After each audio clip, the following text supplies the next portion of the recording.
Yo guys, what's up? Welcome back to r/IDontWorkHereLady, where a crazy man does not want to pay for his meal at a restaurant because the disgusting staff use the same bathroom as him. If you are new around here, don't forget to subscribe because I upload this kind of content daily. And now, without wasting any more time, let's dive right in. I'm not your B&B, you just climbed into my backyard. My neighbors are Airbnb-ing out their home while they are in Europe.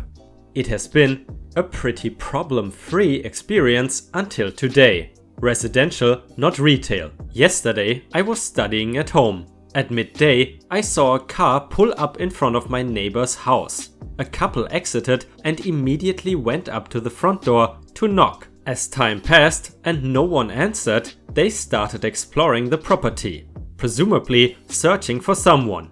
Unfortunately for them, no one was home. This is where things started to get interesting. The man, growing increasingly agitated, decided the sensible thing to do in this situation was to climb over a fence into my neighbor's backyard. As I watched, perplexed by his decision making, I saw him wandering around, knocking on and then trying to forcibly open the back door. It was a rather amusing sight. That is, until he gave up and decided the next thing he would like to do is climb the fence from my neighbor's backyard into mine. Oh no. At the moment, our landlord is building an extension to the house, and immediately I'm worried that this man might accidentally injure himself on the construction site. I rush out to speak to him. What I'm met with is an out-of-breath, red-faced man and a woman, whose face looks like a smacked butt rapidly descending down my driveway towards me. Knowing a little about my neighbor's arrangement, I initially tried to help. Hi, are you guests at neighbor's Airbnb? Check-in is not until 3 p.m. I don't think you will find anyone there at the moment. The lady, now upon me, was unhappy after hearing this. You need to let us into the house. I'm taken aback. I'm sorry? I'm not your Airbnb host. I just live next door. You should get in touch with neighbor, as they will be able to help.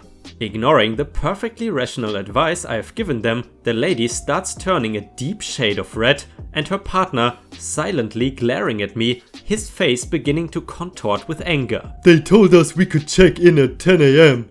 You should really contact your host. As I've said, I'm just a neighbor. This only seemed to anger the couple more and the lady immediately started shouting at me. You need to let us in or I'm calling the police. Wow. At this point, I'm getting pretty annoyed. I tried to explain the situation to her again, but only got so far as, I cannot let you in, before she cut me off. Let us in or give us our money back.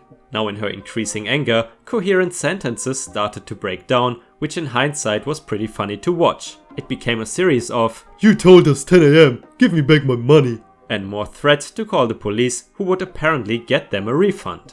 I've never seen someone get so belligerently mad in such a short amount of time. At this stage, I'm done with being polite. Lady, I'm not your Airbnb host. You, gesturing to the man, climbed over the fence into my backyard, which is why I'm out here speaking to you. You both need to leave and contact your host. I know that their check-in is not until 3 p.m. Being forceful at least interrupted her tirade, but she was still mad. As I watched her, I could see her slowly starting to process the situation. Despite this, she would not apologize or admit she was wrong. Instead, what she blurted out next was, Can we at least store our luggage with you then? What? She repeats herself, this time much louder, apparently still under the delusion that yelling is the way to get what she wants. Nope, you're not leaving anything with me. After a further brief exchange, they left and I immediately let my neighbors know what happened.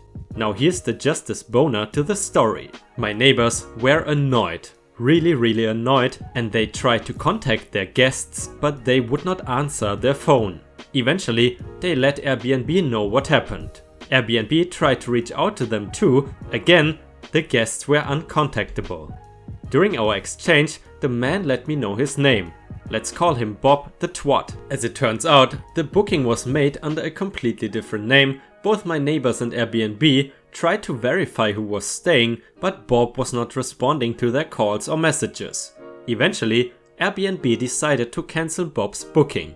I wrote a note letting Bob know he needed to check his Airbnb messages and that his booking had been cancelled due to the situation this morning.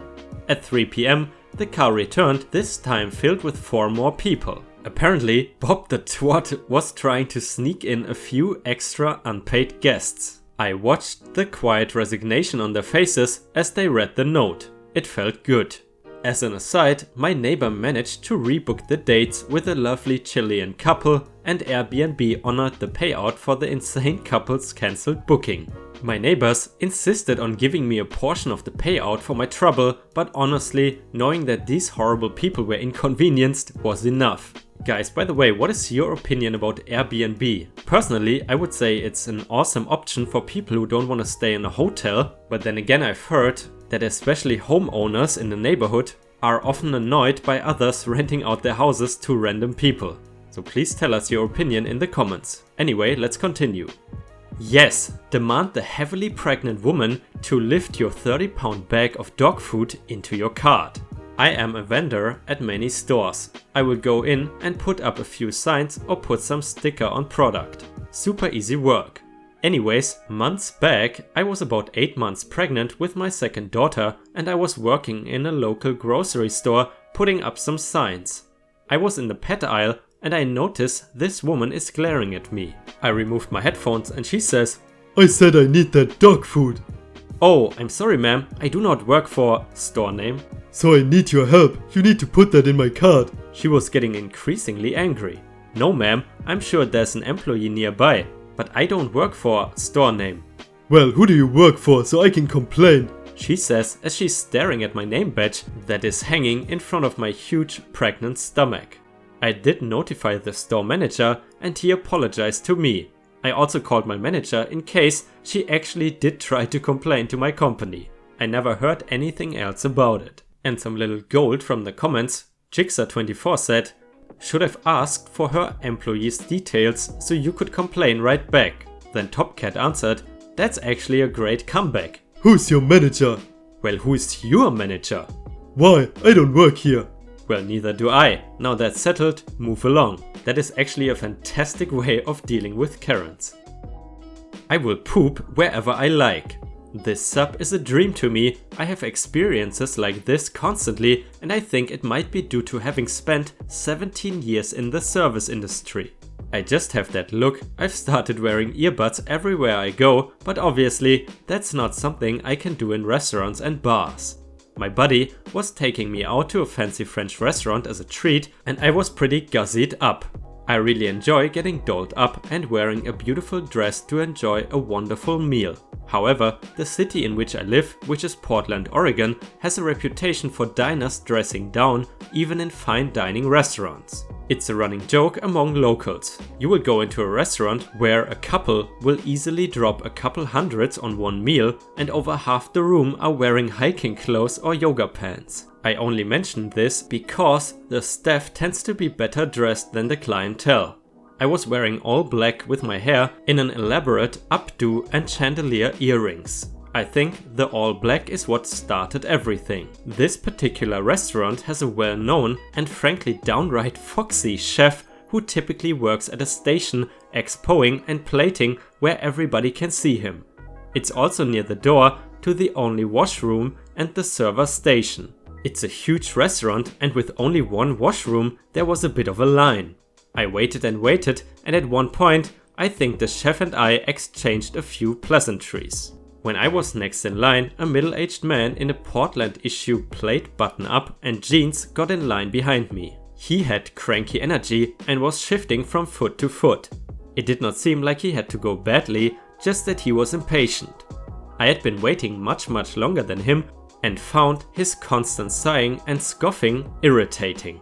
When it was my turn, I reached for the door only to have this awful man push in front of me and nearly knock me over, shoving himself into the open door. I was so taken aback I just sort of froze and said, "Excuse me, I was next." Which is when he wheeled around and started yelling about how he was not about to wait while "some waitress changed her tampon." And then yelled at the chef that he should have a staff bathroom because it's disgusting that the staff use the same bathroom as guests and implied he might not pay for his meal because of it.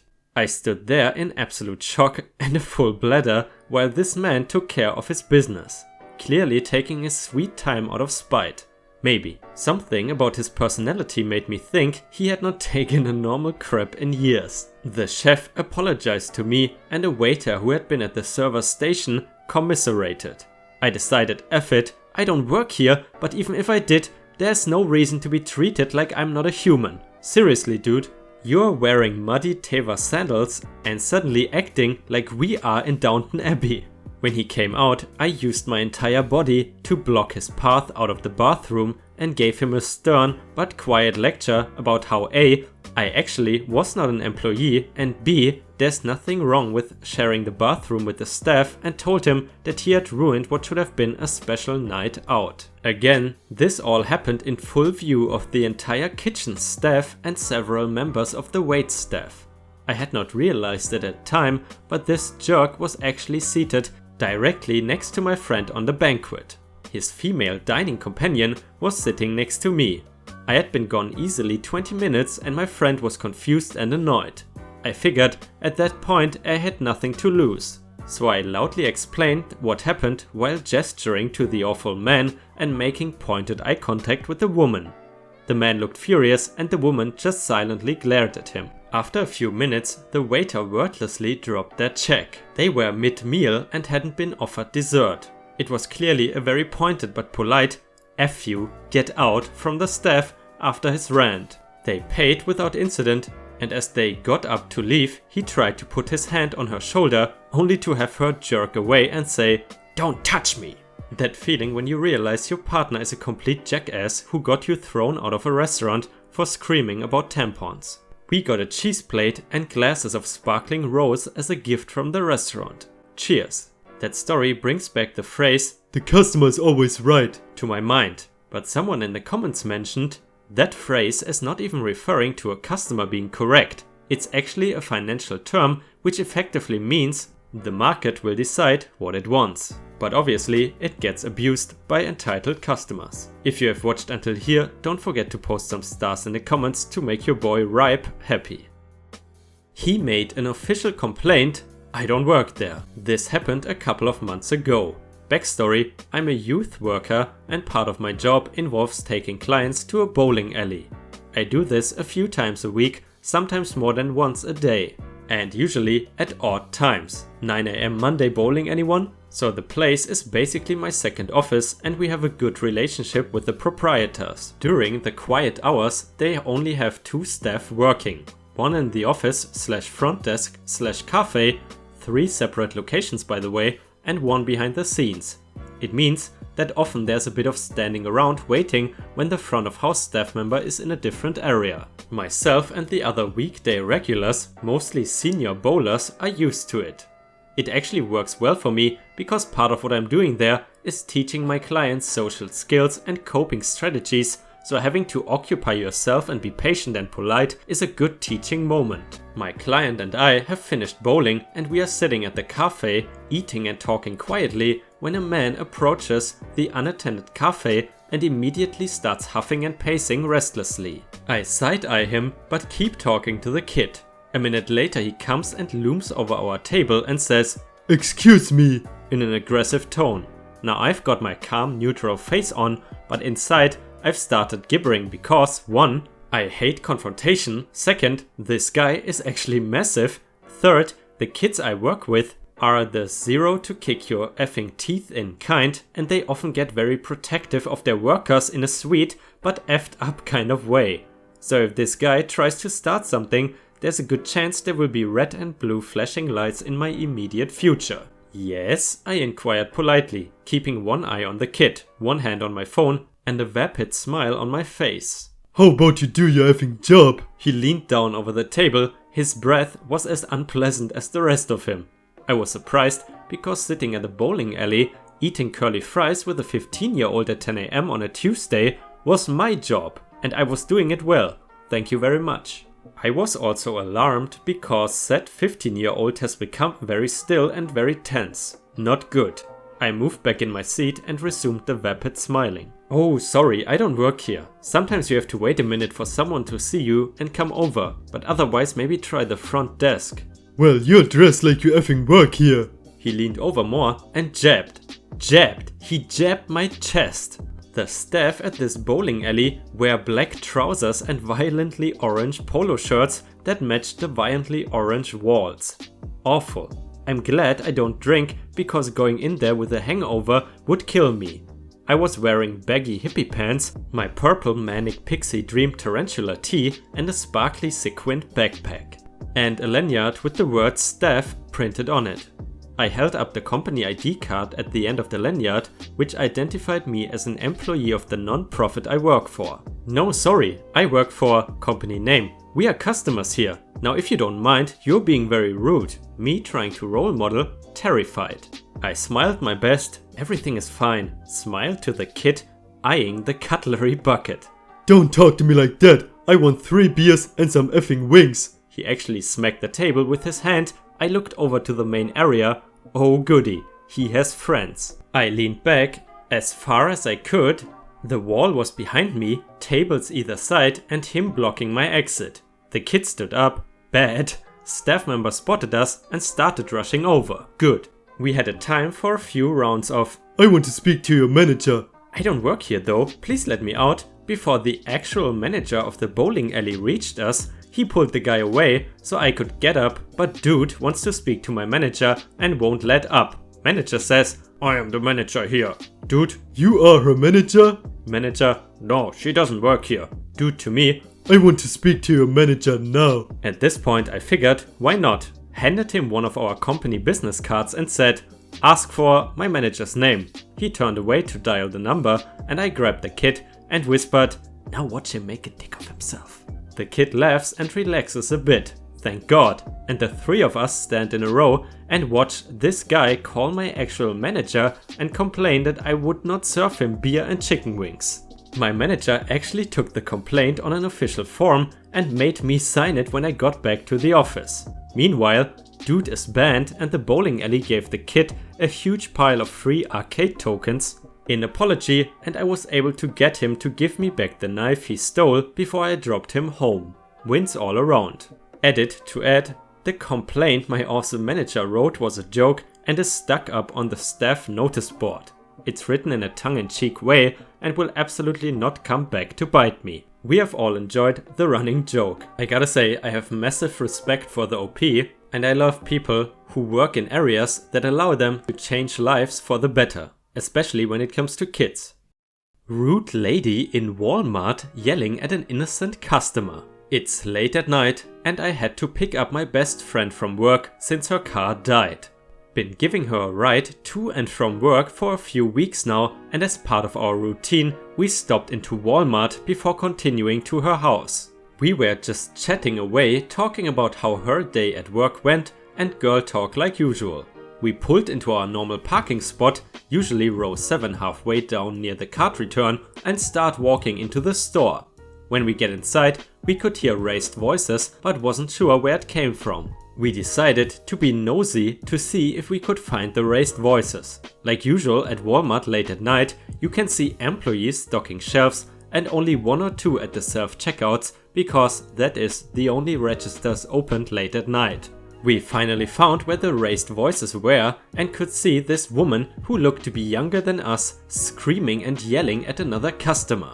We watched for a few minutes to see what the yelling was about and we noticed that no employees seemed to be getting closer for some reason. The customer kept trying to get a word in edgewise, but this other woman would not stop screaming. My friend asked me if we should just get our stuff and leave, and I said, "Nope, I think I want to help the poor girl this other woman is yelling at." My friend winked at me and said, "Good luck, this should be good." I tapped on the woman's shoulder that was screaming. She turned and looked at me and said, "What?" I then said, "Are you able to breathe during all that screaming?" She looked confused, but it gave the other girl a chance to get away, which I saw her gladly take off. The rude lady said, "What do you mean? I'm trying to get this rude employee to stop playing on her phone and do her job." She then turns to look at the girl that already vanished. "Where did she go?" I smiled and said, What makes you think a girl that is probably only about 15 wearing a tank top and shorts works at Walmart? The woman glared at me and then said, This is all your fault. You helped her get away. I need to get that woman fired. She's lazy. I put my finger on her mouth to shush her, which shocked her. I could hear my friend behind me laughing. She knew I would do something like this. I then say, shush, there now. Isn't that better? So much more peaceful without cranky people yelling at innocent customers, isn't it? An employee was standing next to my friend because this time I heard two voices laughing and looked over to see our favorite employee and my friend both leaning on the cart watching us. The rude lady pushed my hand away and looked at me and said, I would sue you for assault. I smiled and said, oh really? I would like to see you try. Now if you will excuse me, I have some shopping to do. And I walked over to my friend and the employee and told the employee loud enough so the rude lady could hear what had happened.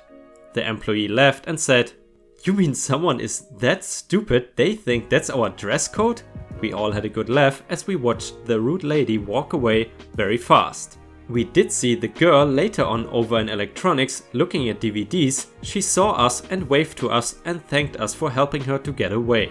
We said it was not a problem and told her to not be afraid to speak up when people are rude to you. We never did see the rude lady though. The employee that was leaning against my friend's cart said she saw her leaving the store without her groceries and how she hopes she never sees her again. My friend and I got what we needed and headed to her house. I stayed and visited for a little while. We are both nighthawks, so we tend to stay up very late. Then I went home to post this. So there you go. Have a very good evening everyone. And remember to speak up if someone is being rude to you. I would argue that's very good advice, especially if you have to deal with a crazy Karen at Walmart. This story was posted by Stacy Rose in our own subreddit, which is called r/ripe stories. And if you want your own story read out by me, feel free to post it over there.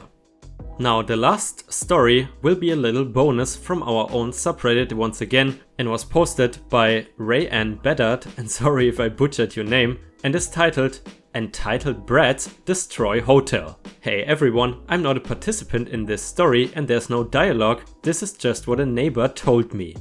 Quick backstory, I live in a motel/monthly apartment and I pay an overall cost every month that covers rent, electricity, phone, Wi-Fi and all the other stuff. Any hoodles, there's a softball tournament in town and the hotel side is full up with young kids and parents. Yesterday and today the kids are wreaking havoc, running through the halls, screaming late at night, destruction of a toilet seat, don't ask me how, I just heard it was wrenched off. And the poor little apple tree, think an Apple version of Charlie Brown's Christmas tree that was actually bearing fruit this year, was picked clean and the apples were chucked at the gate for the dumpsters, leaving dents and holes as these apples are not even ripe yet. Where are the parents in this chaos, you ask? Well, having a barbecue, drinking and abandoning their offspring to perform wanton destruction while they take no responsibility. I've been told to call the front desk immediately should I hear a peep from them on my side. Will update if I hear any new information. Honestly, back then when I was in school, whenever we went on a trip with the class and maybe stayed overnight somewhere in a hostel or something, I was always fascinated by how my other classmates seemingly have no manners and do exactly the same stuff that we just heard in the story. Have you guys ever stayed at a hotel or hostel, had the honor to deal with such annoying kids? If you did, please tell us in the comments or on r/ripe stories. Either way, that's all the content I have for you today. Today we had some longer stories. Please tell me in the comments or in the poll on my community page whether you prefer longer or shorter stories. So I hope you have a fantastic day and I see you again tomorrow.